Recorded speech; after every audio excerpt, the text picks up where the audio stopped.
Hi guys, welcome back to a new episode of Apps Academy. Today in this video, I'm going to show you how you can log out of your Zillow's account. Keep watching the video till the end.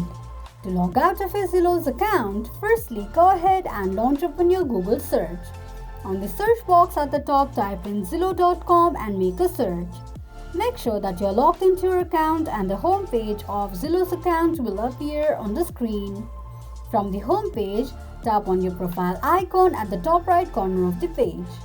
From the displayed options, tap on Sign Out option. This is how you can sign out of your Zillow's account in no time. If you have any thoughts or queries, let us know in the comments section. Don't forget to subscribe to our channel. Also, press the notification bell icon so that YouTube will notify you whenever we post a new video. I hope this video was helpful to you. Thank you so much for watching.